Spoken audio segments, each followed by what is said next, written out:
Hi friends, welcome to the లాడేజ్ నేపు చెప్పే సెక్షన్ ఐపీసీ 195. ఈ సెక్షన్ను బిఎన్ఎస్ 231గా మార్చారు. ఈ సెక్షన్ ప్రకారం ఎవరైనా వ్యక్తి వేరే వ్యక్తి మీద అబద్ధపు సాక్ష్యం చెప్పడం వల్ల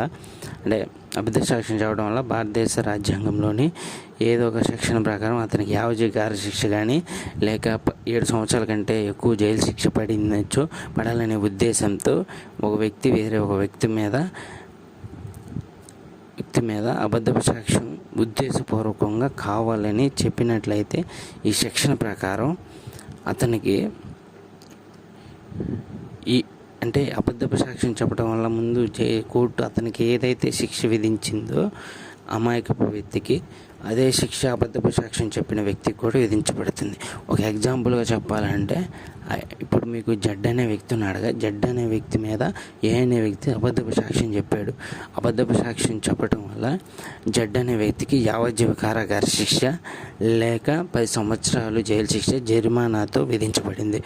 అదేవిధంగా ఏ జడ్డు మీద అబద్ధపు సాక్ష్యం చెప్పాడు కదా, అందువల్ల జడ్డుకి ఏదైతే జైలు శిక్ష పడిందో అదే శిక్ష కూడా విధిస్తుంది కోర్టు.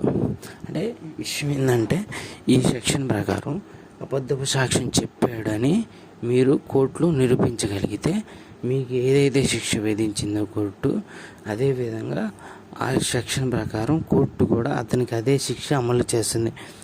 ఏదైనా కానీ, అంటే మర్డర్ చేసిన అతను కోర్టులో నిరూపించినా కానీ, లేక దోపిడీ చేశాడని కానీ, లేకపోతే ఇతర దొంగతనాలు కానీ, లేకపోతే ఇంకేమైనా ఉంటాయి కదా, ఏదైనా నేరాలకు పాల్పడి ఏదైనా నేరాలు చేశాడు అని మీ మీద అబద్ధం సాక్ష్యం చెప్తే 1 సంవత్సరం కానీ, 2 సంవత్సరాలు కానీ, 4 సంవత్సరాలు కానీ, ఎన్ని సంవత్సరాలు అయితే మీ కోర్టు శిక్ష విధిస్తుందో వాళ్ళ అబద్ధపు సాక్ష్యం వల్ల, వాళ్ళు అబద్ధపు సాక్ష్యం చెప్పారు, మీరు ఇన్నోసెంటు అని మీరు కోర్టులో నిరూపించగలిగితే మీకు కోర్టు ఏదైతే శిక్ష విధించిందో అదే శిక్ష మీ మీద అబద్ధపు సాక్ష్యం చెప్పిన అతను కూడా విధించబడుతుంది.